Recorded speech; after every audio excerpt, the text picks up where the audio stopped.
Τα νησιά δεν μπορούν να κολυμπήσουν. Τα νησιά είναι μόνα τους διάσπαρτα σε ένα απέραντο αρχιπέλαγο γεμάτο από νησιά. Τα νησιά δεν πάνε σε επισκέψεις. Τα νησιά γεννιούνται γυμνοί κολυμπητές και πεθαίνουν σαν νησιά. Τα νεκροταφεία είναι γεμάτα από νησιά. Νησιά χτισμένα πάνω σε σίγουρες βάσεις, συμβιβασμούς, σκοτεινές ιδεολογίες και θρησκείες.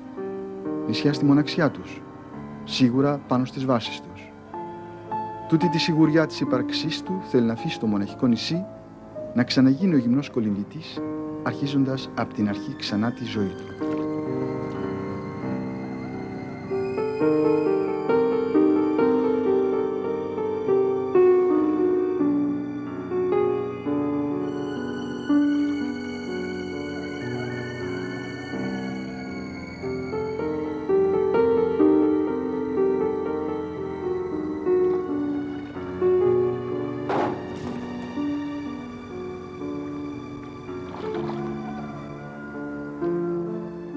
Από την πρώτη στιγμή που πάτησε το πόδι του στο νησί, κατάλαβε ότι έπρεπε να πετάξει από πάνω του ό,τι μέχρι τώρα οριοθετούσε τη σχέση του με τον κόσμο.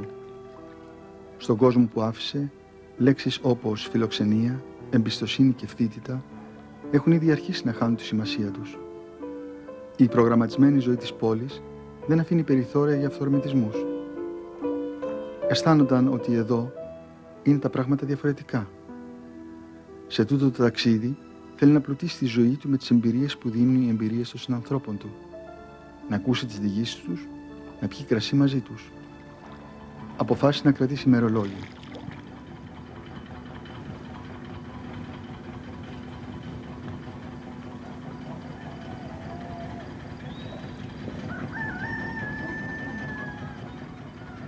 «22 του Θεριστή. Είμαι σε ένα μικρό αιγαιοπελαγίτικο νησάκι με 2 χωριουδάκια. Στην παραλία υπάρχουν μερικά σπίτια, 3 ταβέρνες και ένα ουζάδικο. Το μεγαλύτερο μέρος της παραλίας είναι για τους κολυμβητές και το υπόλοιπο προβλείται για τα λίγα ψαροκάικα του νησιού.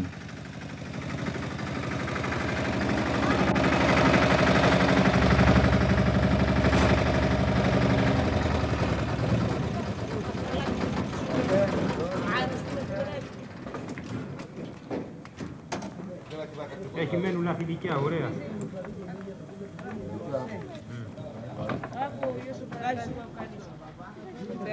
Σε κέριο σημείο, στρατηγικά πλασαρισμένο, βρίσκεται το μαγαζί του Χαραλάμπη, η Λάμπη. Κάτι μεταξύ ταβέρνας και μπακάλικου. Εδώ υπάρχει και το μοναδικό δημόσιο τηλέφωνο με μετρητή. Και σήμερα που θα έλθει το ferry boat, έχουν κατέβει στο μαγαζί του Λάμπη παραθεριστές και κάτοικοι.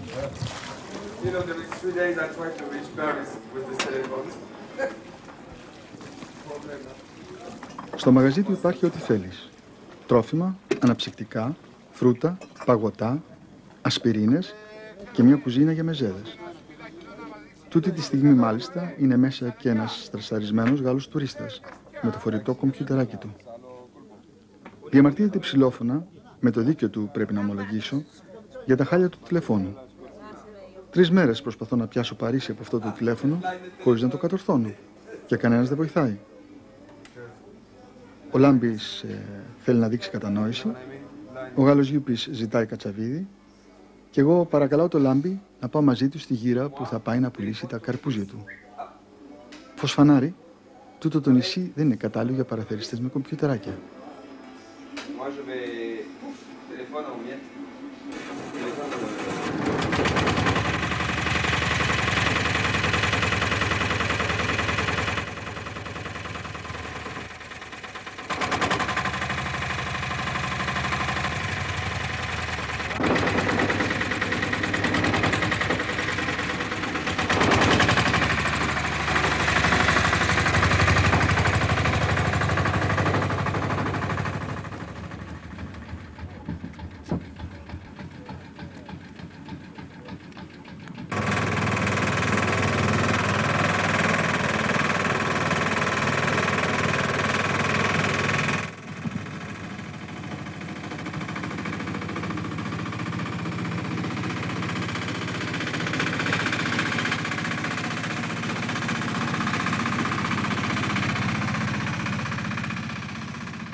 Ο Λάμπης είναι γύρω στα 65. Πολυλογάς, γεμάτο ζωντάνια, έμπορας μέχρι το κόκαλο.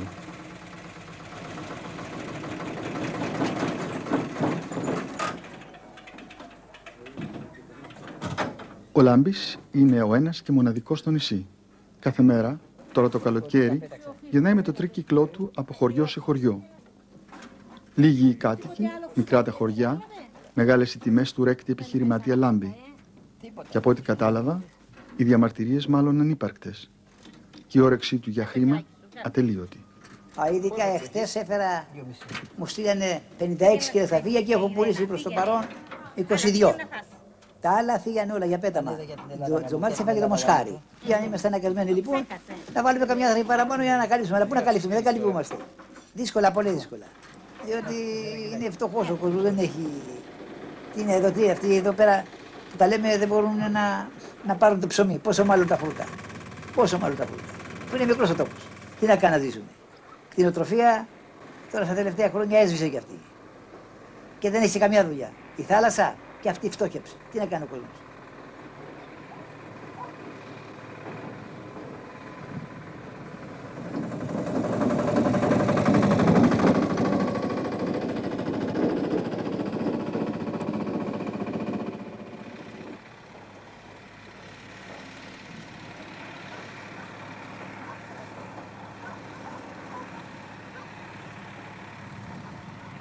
Ο Λάμπης είναι σαμιώτης. Ο ίδιος κανονίζει τις τιμές των προϊόντων του. Αντιπροσωπεύει στο νησί το ταχυδρομείο, την τράπεζα, τον ΟΤΕ, τα καύσιμα. Φέρνει όλα τα τρόφιμα και τα ποτά. Δανείζει χρήματα, έχει πολλά στρέμματα γης και ζώα. Ο Λάμπης είναι ένας αντάξιος εκπρόσωπος του καπιταλισμού. Και το νησάκι, μια μικρογραφία του κόσμου που άφησα πίσω μου. Ξεκίνησα από κτηνοτρόφος μέχρι έμπορα τελευταία σε αυτό το νησί το Μικελάκι. Και κάρβουνα έκανα και κομπρές διάλια και τι δεν έκανα. Όλα τα έχω κάνει. Δεν υπάρχει πράγμα που να μην το έχω κάνει ζωή μου. Και τον οργανοπαίχτη έκανα. Και τον ψάλτη κάνω. Και τι δεν κάνω. Γιατί είναι τόσο πολύ μικρό το νησάκι και για να ζήσει κανείς πρέπει να τις κάνει όλες τις δουλειές. Γεωργός. 30 χρόνια γεωργός. Γεωργός κτηνοτρόφος. Με 400 κεφάλια εγώ πρόβατα.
Για ένα fast foodare όπως εγώ, ήταν το ψήσιμο του ψωμίου μια παντεσία για την όσφρηση και την όραση.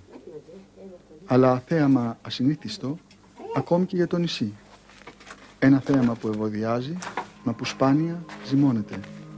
Και όχι μόνο εδώ, αλλά σε όλα τα μικρά νησιά. Το ψωμί εδώ το αγοράζουν και αυτό από το Λάμπη, που το φέρνει από τη Σάμο. Δεν είναι λοιπόν παράξενο το γεγονός ότι το ψωμί είναι ακριβό και ότι το χειμώνα, όταν φυσάει πολύ, μένει το νησί χωρίς ψωμί για μέρες και πολλές φορές για εβδομάδες.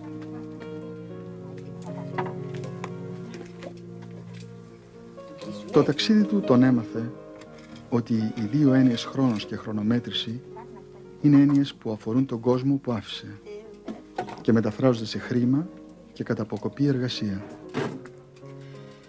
Από τώρα και στο εξής, η δεδομένη στιγμή, το τώρα, θα γίνουν οι έννοιες του χρόνου για αυτόν. Κάθε λεπτό της ζωής του θέλει να το ζει σαν να είναι το τελευταίο του.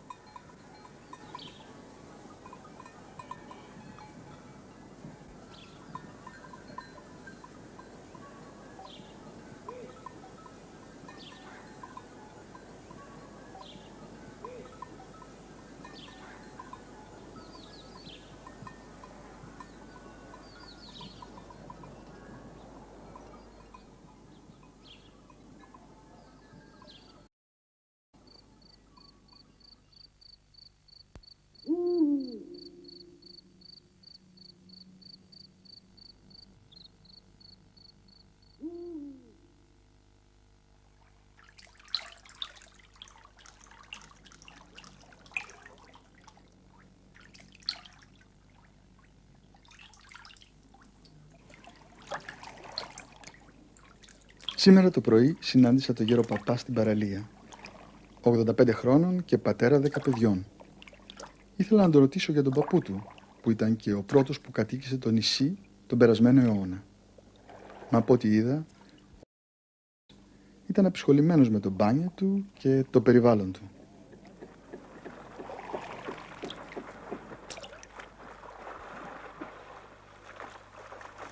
Για το ποιος κατοίκησε πρώτος στο νησί, λίγα ξέρουμε γι' αυτό. Βλέπεις, οι σελίδες της ιστορίας παίζονται πολύ πιο σπουδαία γεγονότα από αυτά που το νησί είχε να προσφέρει. Ένα είναι βέβαιο, ότι όλα αρχίσανε, μα πώς αλλιώς, με το γυμνό κολυμβητή φυσικά. Ο κολυμβητής ή οι κολυμβητές διαπίστωσαν ότι είχαν φτάσει σε ένα νησί, χωρίς ναούς, χωρίς τείχος, με μόνους κατοίκους στα αγριοκάτσικα.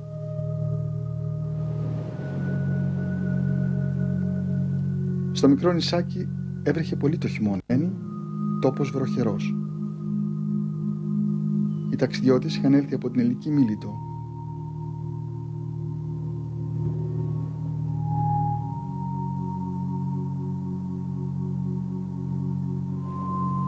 Οι Βυζαντινοί έδωσαν στο νησάκι το όνομα Τραγαία και για ένα μεγάλο χρονικό διάστημα ήταν ακατοίκητο.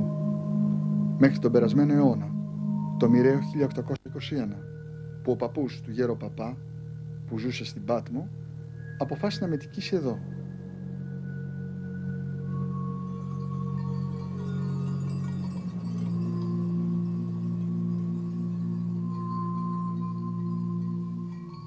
Απόκτησε 20 παιδιά, 10 κορίτσια και 10 αγόρια. Στα αγόρια έχτισε καράβια, μα για τα κορίτσια δεν βρισκόταν γαμπρί. Και όπως τότε, έτσι και σήμερα, δεν βρίσκεται άνθρωπος εύκολα που να θέλει να εγκατασταθεί στο νησί.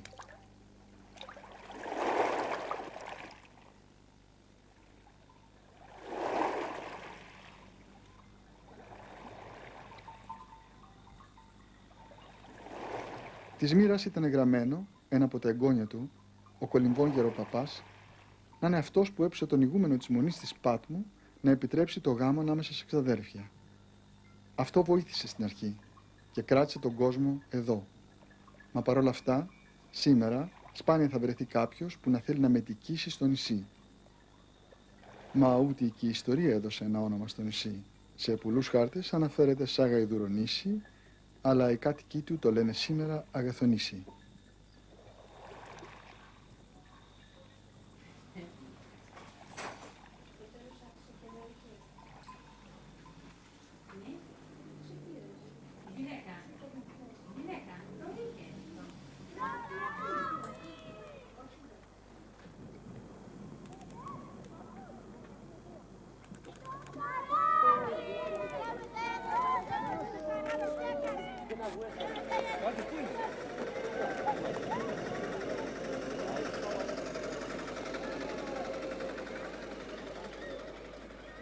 Αντίο όταν φεύγουμε και αντίο όταν γυρνάμε. τελευταία εβδομάδα του Αυγούστου. Τα ξενιτεμένα παιδιά του νησιού που περάσαν τις διακοπές τους εδώ πάλι θα ξενιτευτούν. Εκεί που έχουν πια βρει δουλειά, μέλλον και έχουν ριζώσει.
Με τη μικρή υδροφόρα, κύριε Σάρη, πόσο μου περάσαμε?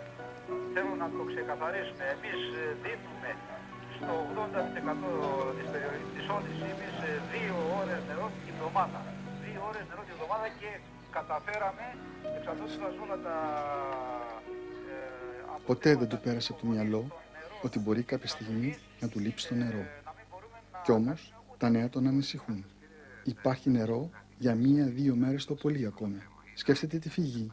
Να φύγει μέχρι να έλθει η υδροφόρα. Μου έκανε εντύπωση ότι ο κύριος Χαραλαμπόπουλος από τις 13 του μηνός είχε αποσταλεί το φαξ από το Αγαθονήσι που εξέπεμπε SOS, γιατί όταν ζητάει κανείς νερό στην ουσία SOS εκπέμπει.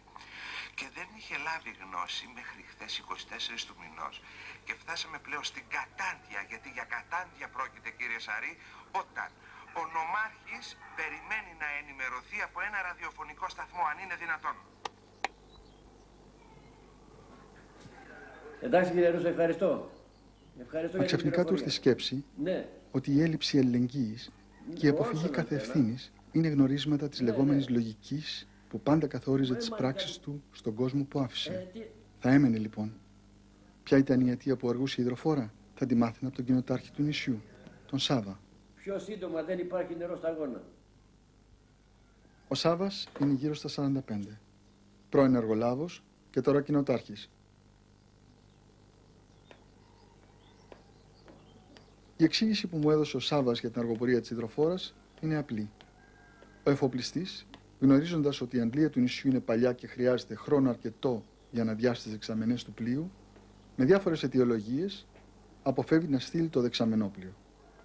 Οι υπηρεσίες πάλι αδιαφορούν αν εδώ και 2 εβδομάδες έχει σταλεί μήνυμα από το νησί για το νερό. Και οι πολιτικοί περιμένουν την ευκαιρία να εκμεταλλευτούν το γεγονός. Φυσικά ανάλογα με την έκβασή του.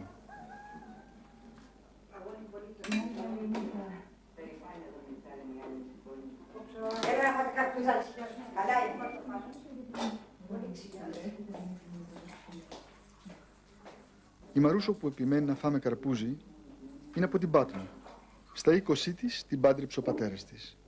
Και εδώ έχει πάνω από 45 χρόνια μείνει. Δύσκολη ήταν η καιρή τότε. Ούτε δρόμο, ούτε τηλέφωνο, ούτε τηλεόραση για τις μέρες του χειμώνα έχει το νησί.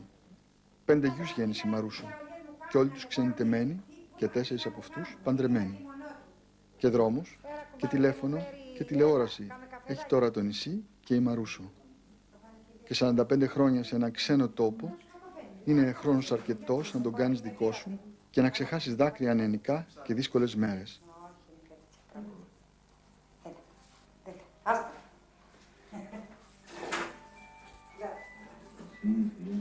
Και όταν πάντρεψε τους γιους της η Μαρούσο, διάλεξε αυτή η ίδια τις νύφες της. Για σένα τι σημαίνει αγάπη? Αγαπώ το σπιτικό μου, έχω 40 χρόνια εδώ, 20 ήρθα, από τον άντρα μου, τα παιδιά μου, η χαρά μου να έρθουν το καλοκαίρι τα παιδιά μου, τώρα φύγανε, στεναχωρέθηκα. Αυτό είναι. Δεν είναι όπως πριν το νησί, τώρα έχει αλλάξει το νησί. Όπως το ξέρω που ήρθα, δεν ήταν έτσι. Τώρα έχει αλλάξει. Είναι άλλη ζωή. Αυτά είναι όλα. Άντε. Δεν είναι περιμένα, πέρι. Ανοίξει το παγάκι να παίρνει τώρα. Τι να πεις, Ματιέ. Το τυχερό μας εδώ ήταν. Το πεπρωμένο του...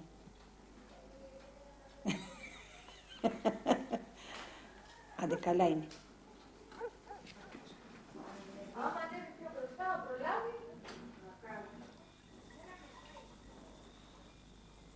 Ο Σάββας επέμενε να μου δείξει το νέο απόκτημα του νησιού, το ελικοδρόμιο. Σύγχρονο, με όλα τα αυτόματα συστήματα εξοπλισμένο, ελπίζω να γίνει το ελικοδρόμιο μια λύση για την άμεση μεταφορά των αρρώστων το χειμώνα. Γιατί από ό,τι έμαθα, όταν πιάνουν οι θύελλες, κάθε ανάγκη μεταφοράς αρρώστου γίνεται φιάλτης για τους συγγενείς και τους κατοίκους.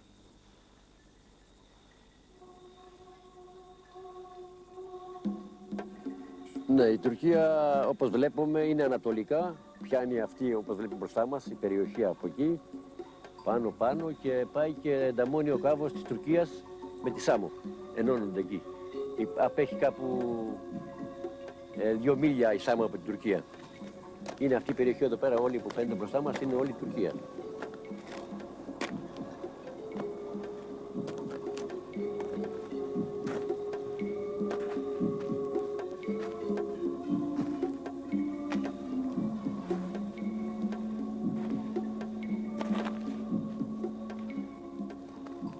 Από εδώ, από το νησιού την πιο ψηλή κορυφή, ελέγχεται ο διάβλος ανάμεσα στην Τουρκία και στο νησί. Εκτός από το τουρκικό περιπολικό που τρομοκρατεί τους ψαράδες, ερευνούν οι εθνοφρουροί και για πιθανούς φυγάδες. Οι Τούρκοι ανθρωπολαθρέμποροι στιβάζουν τους φυγάδες σε σάπιες βάρκες. Τους δρυμουλκούν μερικά μίλια στο πέλαγος και μετά τους αφήνουν στην τύχη τους, έρμεων των στοιχειών της φύσης.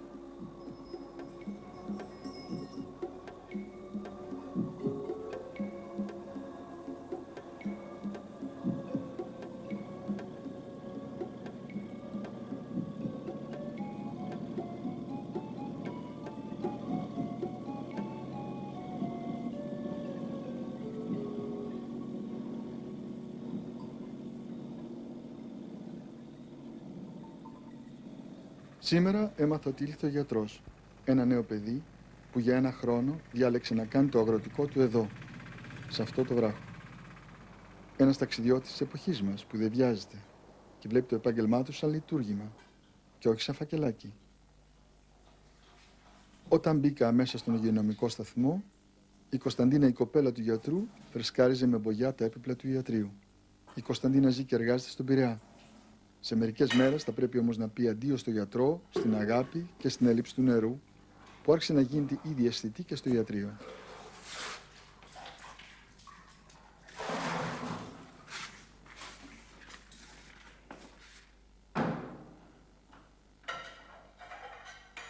Αναρωτιότανε, τι είναι αυτό στα αλήθεια που οθεί το νέο γιατρό να γυρίσει την πλάτη του στις πλούσιες απολαβές και στην άνετη ζωή που ένα τουριστικό μεγαλόνισο προσφέρει, και διάλεξε ακριβώς αυτό το βράχο για να ξεκινήσει την επιστημονική του σταδιοδρομία. Ήξερα από πριν ότι τα πράγματα θα είναι δύσκολα, 100 κάτοικοι, αλλά αυτό που με συναρπάζει στο νησί, και το συγκεκριμένο αλλά και οποιοδήποτε άλλο μικρό νησί, είναι η θάλασσα γύρω-γύρω. Η δουλειά μου είναι τέτοια που δεν μπορώ να φύγω και πρέπει 1 χρόνο τουλάχιστον να παραμείνω εδώ. Και αυτό το πράγμα, το ότι εγώ σηκώθηκα και έφυγα από τον Πειραιά και ήρθα σε ένα μέρος και από αυτό το μέρος δεν μπορώ να φύγω, αυτό είναι το πράγμα που με συναρπάζει και ήρθα να ζήσω εδώ. Και το βλέπω αυτό από το πανεπιστήμιο επάνω, ότι η νοοτροπία είναι να πάμε σε ένα μέρος το οποίο είναι συνήθως τουριστικό και υπάρχει άμεση πρόσβαση πίσω στον Πειραιά, στην Αθήνα που μένει καθένας. Και εγώ φεύγοντας από τον Πειραιά αφήνω πράγματα πίσω μου που έχω μάθει, είμαι παιδί της πόλης και έχω μάθει σε ρυθμούς τελείως διαφορετικούς από αυτούς εδώ. Αλλά πρέπει κάποια στιγμή να παίρνουμε αποφάσεις σημαδιακές για τη ζωή μας. Όλοι αυτοί οι 100 άνθρωποι Αντιπροσωπεύουν μια κοινωνία που ουσιαστικά εγώ ήρθα ξένος και θα φύγω ξένος. Δεν πρόκειται εγώ ποτέ να γίνω δικός τους, ούτε αυτοί να γίνουν δικοί μου.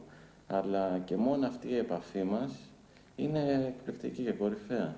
Και περιμένω και τις καταστάσεις εκείνες τις πολύ άσχημες, όταν θα συγκρουστούμε μεταξύ μας για διάφορα προβλήματα που βλέπω ότι υπάρχουν και εγώ σαν επαγγελματίας θέλω να τα αλλάξω.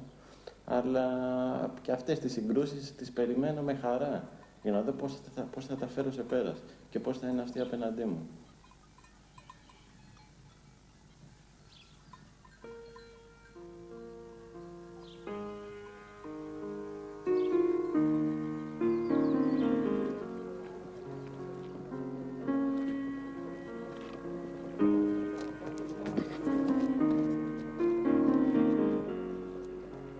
Σύντομα πέφτει νύχτα και εγώ αισθάνομαι από αγάπη να γεμίζω. Κι είναι το θείο αίσθημα που τόσο πιο πολύ δυναμώνει όσο περισσότερο το προσφέρει κανείς. Ποιες σκέψεις είναι δικές μου και ποιες δικές σου. Ό,τι σου γράφω τα έχω ακούσει από εσένα. Μα ό,τι σου λέω θες να τα ακούς από την αρχή ξανά και ξανά. Λέξεις αγάπης, προσφοράς και ανθρωπιάς. Λέξεις που ζεσταίνουν την καρδιά και τη φαντασία. Να ακούς για χώρους και ανθρώπους θες που κάποτε στον δρόμο σου τους βρήκες, μα τους προσπέρασες. Και εδώ λοιπόν, στο φως του φεγγαριού, προσπαθώ να σου μιλήσω για το σεισμό που γίνεται μέσα μου.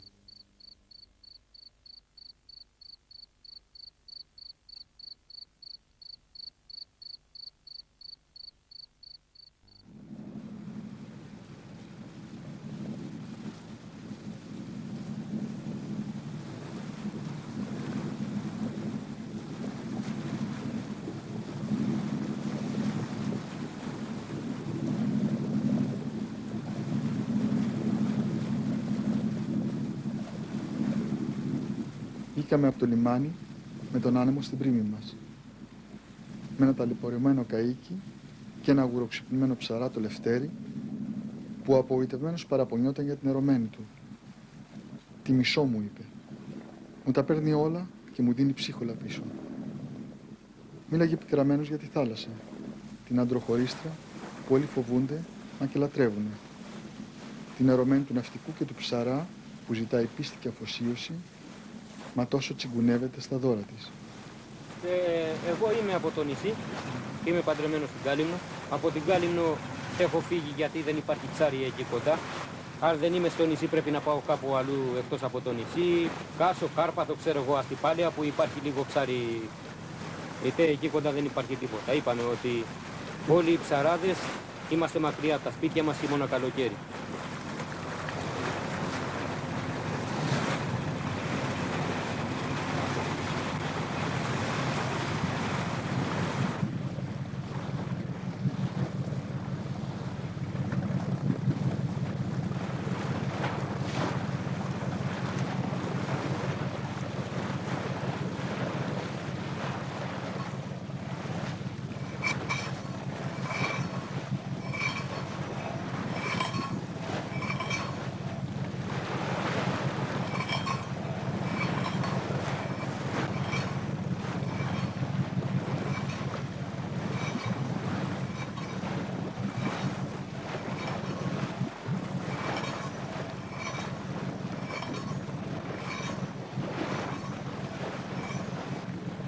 Και μετά από εκείνες τις στιγμές, στο καΐκι του Λευτέρη, στιγμές που μία-μία τις εμέτρησα, κατάλαβα πόσο δίκαια ήταν τα παράπονα του ψαρά. Γιατί ετούτη θάλασσα, αυτή η άπιστη ερωμένη, δεν έχει τίποτα πια να δώσει.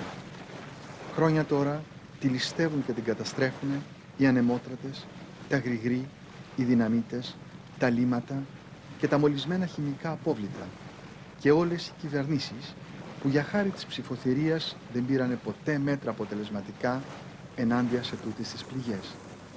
Κι έτσι, αυτή η θάλασσα που έθρεψε θρύλους και γενιές, τώρα αργοπεθαίνει. Κι όμως, η ψαριά θα μπορούσε να ήταν καλύτερη, λέει ο Λευτέρης, αν πήγαινε να ρίξει τα δίκτυα του στην ανατολική μεριά του νησιού. Αλλά εκεί υπάρχει πάντα ο κίνδυνος της τουρκικής καταδίωξης, που παράνομα μπαίνει στα ελληνικά χωρικά ύδατα και τρομοκρατεί τους ψαράδες. Έχουμε φοβηθεί και γι' αυτό δεν πάμε από την από εκεί μεριά.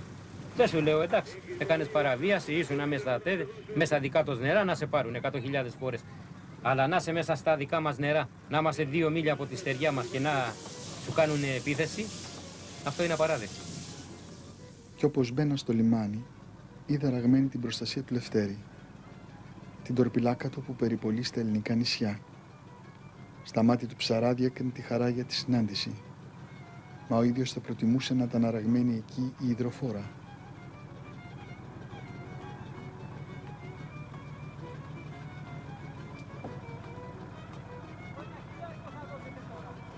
Οι ώρες που δουλεύουμε εμείς οι ψαράδες είναι αλογάριαστες. Είπαμε ότι φύγαμε 7 η ώρα το πρωί και γυρίσαμε στις 9.30. Μέχρι τις 8.30 το βράδυ που θα πάμε να ρίξουμε τα δίχτυα, είμαστε στο πόδι συνέχεια. Τα αποτελέσματα 0. Ήσουν μέσα, είδες την ψαριά, είδες την αγωνία, είδες τα κύματα.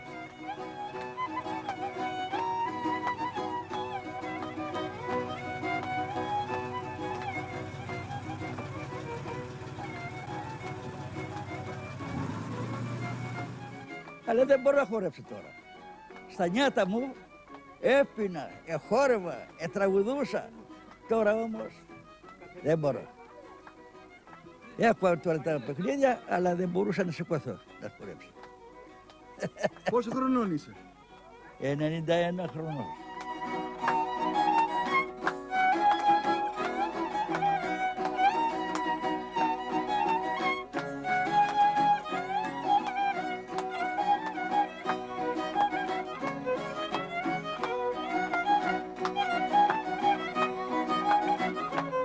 Έντεκα παιδιά έχω κάνει και είναι όλα με τη ζωή, με τα παιδάκια τους και τα βλέπω και χαίρομαι.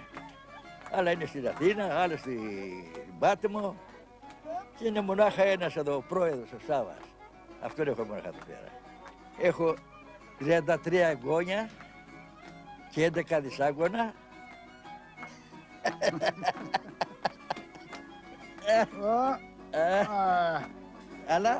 Αλλά που δεν μπορώ να χορέψω. Δεν μπορώ να χορέψω. Ακούω τα παιχνίδια και σαλαωνώ, αλλά δεν. Καμιά φορά είμαι κηδά και τα ακούω και παίζουνε, αλλά πρέπει να έχω και κάτι από εδώ να βαστώ και τη μαγκούρα και να κάνω συντάσεις να με βλέπουν να γελάνε. Έλα, για χορέψε λιγάκι να σε κρατάω εγώ. Αλλά να δούμε. Αυτά που έκανα εδώ και αυτά που είδα, θα τα θεωρούμε πάνω. Αυρί εγώ πάνω καμιά ταβέρνα και κολλήσω κοντά. Γιατί απάνω δεν θα είμαι σιδάς. Μπορεί να είμαι νέος απάνω, Νέος θα είσαι. Νέος θα είμαι. Λοιπόν, εκεί θα το ρίξω πάλι. Αυρίγω και τίποτε να πίνω σαν και εμένα. Θα βρεις. Έφυγε τα μαλλί και έφυγε από εδώ και πήγε εδώ.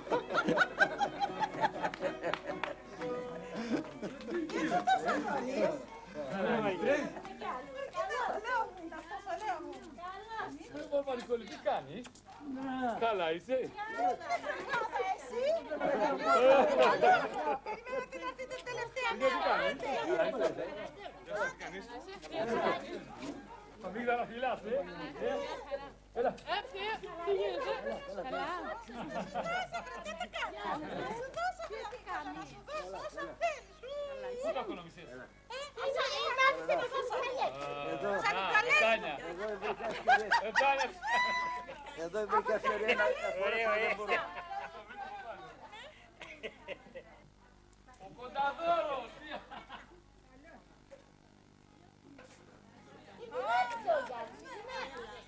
Καλά είσαι? Ο Κονταδόρος!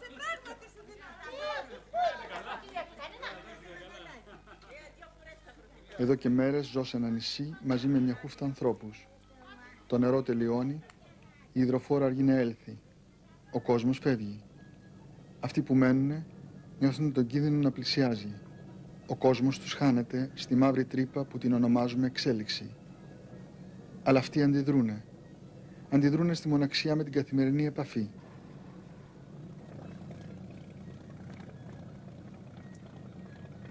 Όχι, Ο τρόπος τους να αντιδρούνε δεν είναι κάτι καινούριο, ούτε καν αποτελεσματικός. Αλλά αφήνει μερικές ελπίδες.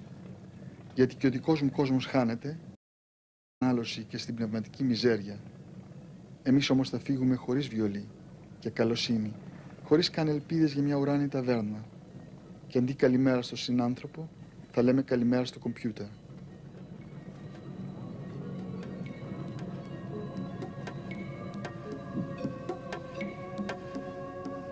Τούτη τη νύχτα είναι όλο το σύμπαν μέσα μου. Ο θάνατος τόσο μακριά και το φεγγάρι δίπλα μου. Καλησπέρα φεγγάρι, εδώ είμαι, στην ταβέρνα του Γιάννη.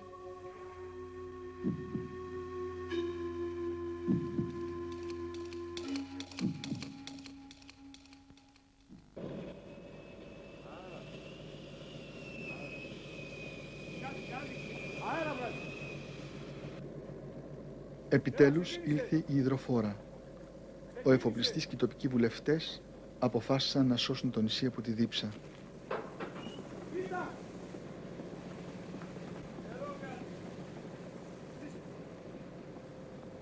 Φθινοπόριασε. Εχθές φύγαν οι περισσότεροι και αύριο φεύγουν οι υπόλοιποι.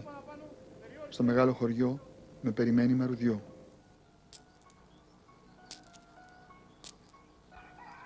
Στη δροσιά της σκιάς κάθεται ο σύζυγος.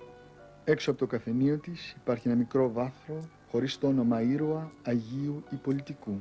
Στην είσοδο υπάρχει μια επιγραφή. Καφενείο τα 13 αδέλφια. Και στο διπλανό δωμάτιο, πίσω από την κουζίνα κάθεται η μαρουδιό. Γεννήθηκε στη Σάμο. 18 χρονών παντρεύτηκε και 47 χρόνια ζει εδώ. Γέννησε 18 παιδιά. Της έμειναν τα 13. Εδώ ζουν τα 4. Τα άλλα μένουν μακριά της. Πες μου, πώς μεγάλωσε τα παιδιά σου, μαρουδιό? Το πώς τα μεγάλωσα, εγώ το ξέρω. Είχα έναν αργαλιό και έφυνα όλα μου τα χρόνια. Γι' αυτό που έχουμε τώρα το μαγαζάκι, είναι 13 χρόνια που το φτιάξαμε. Ενώ πριν, άμα λέμε ότι τώρα έχω εδώ πέρα, γιατί δεν είμαι από εδώ βέβαια, είμαι από τη Σάμο, και έχω εδώ πέρα 46-47 χρόνια, τα υπόλοιπα χρόνια έφυνα στον αργαλιό ξένα, να τα μεγαλώσω. Κάμε ένα καφεδάκι. Ο άντρας σου τι έκανε, τι δουλειά έκανε? Τι να σας πω, τότε τίποτες. Δεν ήταν και τόσο συνηθισμένοι να δουλεύουν εδώ πέρα. Εγώ δούλευα στον αργαλιό και ζούσαμε τα παιδιά μας.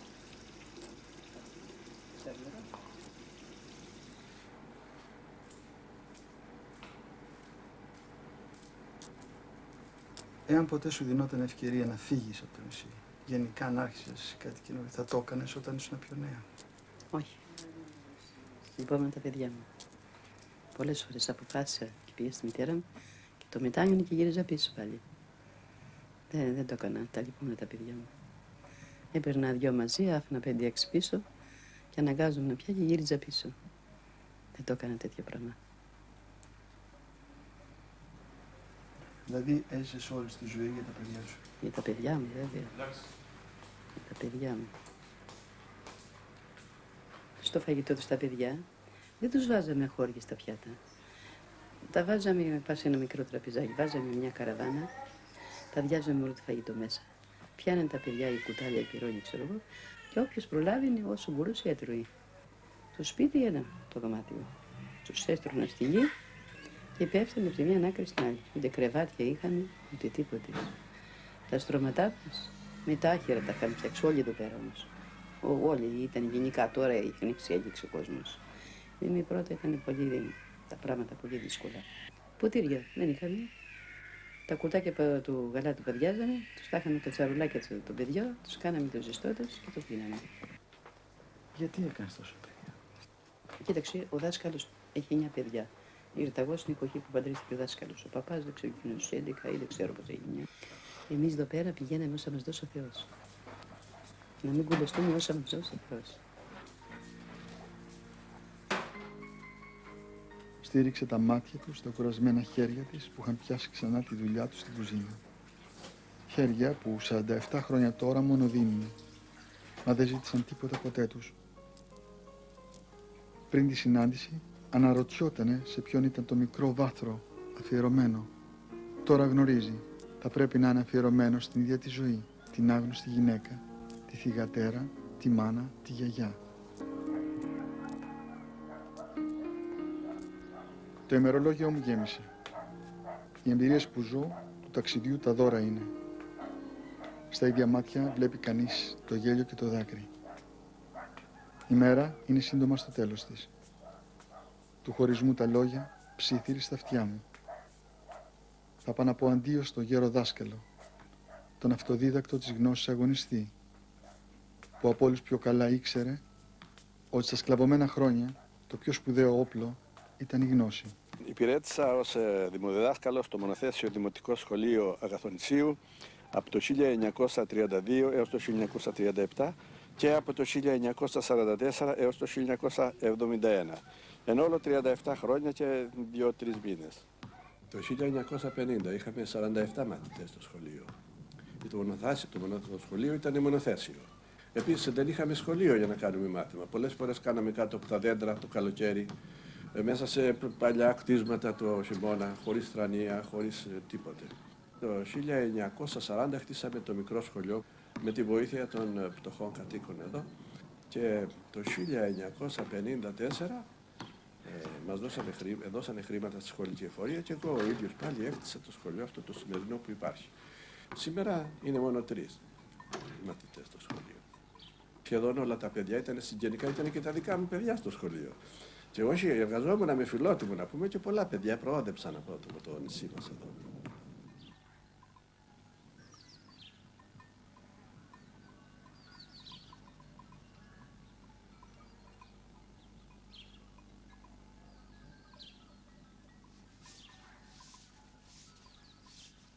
Πέντε αιώνες σκλαβιάς ακολούθησαν μετά το πέσιμο της πόλης.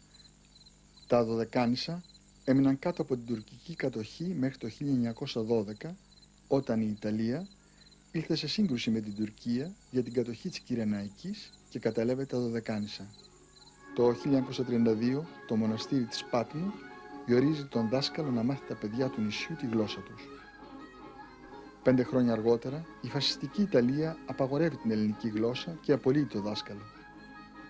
Μετά τη συνθηκολόγηση της Ιταλίας συνεχίστηκε η κατοχή από τους Γερμανούς και μόνο 3 ολόκληρα χρόνια από το τέλος του πολέμου ξαναγύρισαν τα Δωδεκάνησα στην Ελλάδα.